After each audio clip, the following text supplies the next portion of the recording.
The question isn't how to fix the power play. Anyone can see. You could be brand new to watching this beautiful sport and see it for yourself.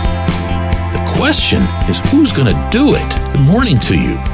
Good Wednesday morning. I'm Dejan Kovacevic of DK Pittsburgh Sports, and this is Daily Shot of Penguins. It comes your way bright and early every weekday if you're into football and or baseball. I can assure you that I have no discussions ever about the power play on my daily shots of Steelers and Pirates. Penguins versus Lightning again tonight in Tampa again, because the NHL schedule maker is really, really good. That'll be a 7:08 p.m. face-off at Amalie Arena. Yet another chance for the power play to attempt to break. It's now 0-for-30. Don't call it a slump. Call it something else, because it's getting to the point of being historic. It's already tied for the most consecutive games that this franchise has ever put together, 11 without a power play goal. And the string of opportunities itself is marching toward the NHL record of 51 that's held by the Maple Leafs. Other than that, hey kids, they're getting a lot of good looks. Tired of hearing that one yet? We got a lot of good looks. As long as we keep getting good looks, we're going to be fine. Good looks, good looks, good looks. Hey, if they're trying out for the cover of Vogue, they're going to be okay. If they're trying to score goals, they're going to have to get a lot uglier than what's usually on the cover of Vogue. They're going to have to go to the net. They're going to have to get in people's faces. They're going to have to spray the goaltender. They're going to have to shove the net off. They're going to have to do some pushing and shoving. They're going to have to make not just the opponents uncomfortable, but themselves uncomfortable. I asked Erik Karlsson in Philadelphia, after the power play went 0-for-3 with one shot on goal, if he saw anything positive out of it. Erik, any progress at all on the power play? I think it was a tough one today. I don't really think we got in. I think the last one we had, we had control of the puck at least. We got some shots off. But again, same thing there. We got to find a way to, break them down over the course of time and take what is given to us. We're going to get again, regardless. We got to find ways to, create it for ourselves, which we haven't done a good enough job at, and that correlates into the power play. If we have the puck for 2 minutes, we should create a lot more than we do. And if we don't do it on the first one, we're going to do it on the second one. If we don't do it on the second, we're going to do it on the third. Right now, I think we're just a little bit too antsy to try and create something out of nothing. So we were done with the formal part of the interview. That was the end of his session, that question and answer. And we kept going because he saw that my eyes were still locked on him. And he's like, what, am I wrong? And I'm like, dude, you tell me who here is going to do this, what you're describing? Who's going to the net? Patrick Hornqvist is somebody you're going to see later in the week. He's going to be honored by the Panthers for his retirement before the game between that team and the Penguins in Sunrise, Florida. Perfect timing, a classy touch by the Florida organization. But I would just want him to come back and play. I know he can't. The concussion issues are real, but man, 72 would solve all this. And there aren't any 72s left in hockey. There's no one else like him. But there's definitely no one like him in this organization or even in the same solar system as him when it comes to that style of play. There's no one. And if the policy, as has become long apparent, is to just have the superstars out there, this is what it's going to look like. Who are you asking to go to the net? Karlsson was far from the only player to bring it up. Several guys did in Philadelphia. The head coach did in Philadelphia. But no one ever names names. Let's do that. Let's start with the one guy who's actually assigned to do that. That's Jake Guentzel. Jake is as tough as they come. Never confuse size with toughness. Jake is as tough as any player in the league. I really believe that in his ability to withstand the punishment that comes with being his size. However, he remains his size. And he can be and is moved rather easily or beaten up rather easily. And as a result, you don't see him causing the kind of havoc that you would need. Jake's going to get you a really nice deflection goal, a nice rebound goal like the one he got to secure that point this past Saturday against the Flyers in the final minute. But he's not going to be that guy. Who else? You want Sidney Crosby there? I do. But guess what? He's not going to go. And it's not anything remotely related to, courage or leadership or anything like that. He's Sid, okay? So I'm saying this respectfully. He sees himself as a power play half wall / distributor guy, even though that's never really been a strength to his game.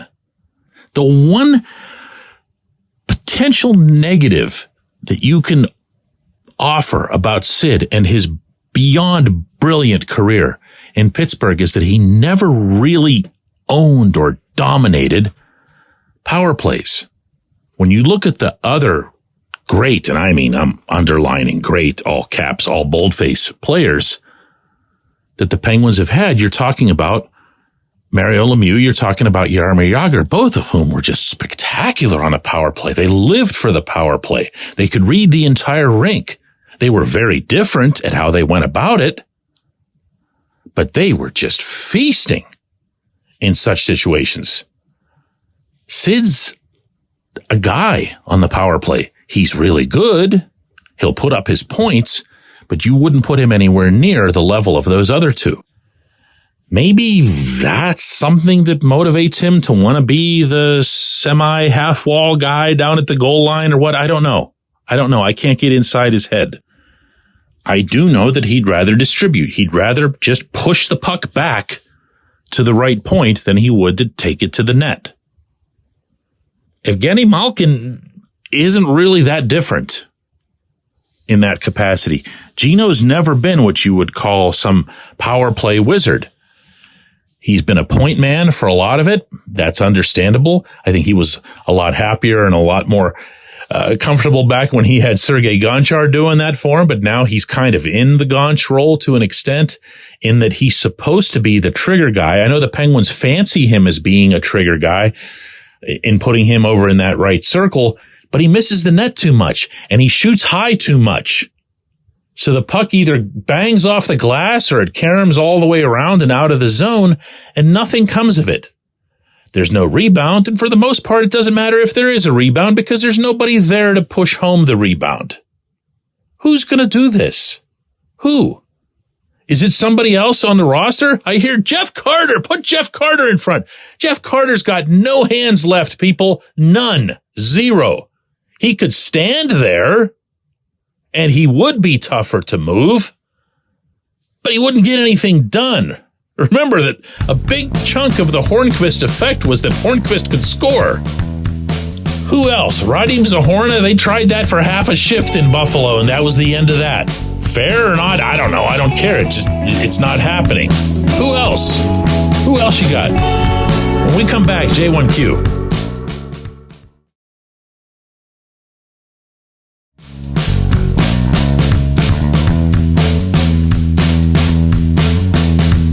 Today's J1Q comes from Tim, who says, DK, would bringing up Valtteri Puustinen offer some chance of someone who will go to the net?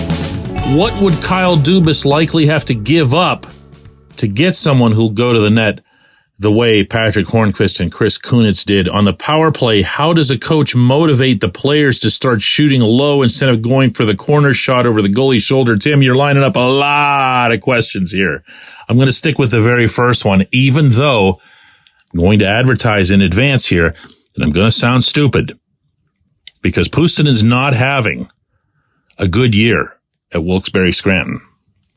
Through 18 games, he's got 5 goals and 5 assists. Nothing disastrous about that, but it's definitely not the kind of stride that you want to see from somebody who should be pushing to get onto an NHL roster as opposed to just hoping.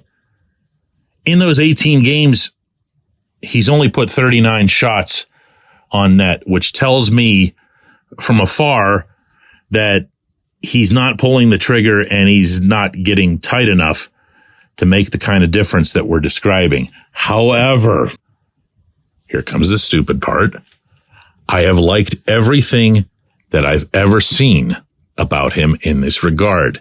And I have long wondered, including on this program, if he's not just kind of underserved at the AHL level. He's a really good passer who reads the play well and who can pull a trigger from the left dot. It's really his only power play role in Wilkes-Barre.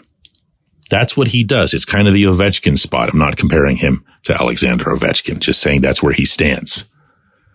Now, I have also seen from him at times, and understanding these are small sample sizes because, he's in the AHL and I'm covering the NHL team. But when I've seen him in training camp settings, when I've seen him in scrimmages, when I've seen him in preseason, and for that matter, the one time he was in Pittsburgh, he had a natural magnetic pull to the net. That is not common. That is not something that you see often at any level. Most players don't want to go there. And I've seen him, even at 5'9", 183, show absolutely no hesitation in doing so. Is he the answer? No, I'm being somewhat dumb here, but not all the way dumb. Could he give the power play some kind of different look, some kind of different feel, something more than, say, Alex Nylander does? I'm still wondering what it is that Alex Nylander does.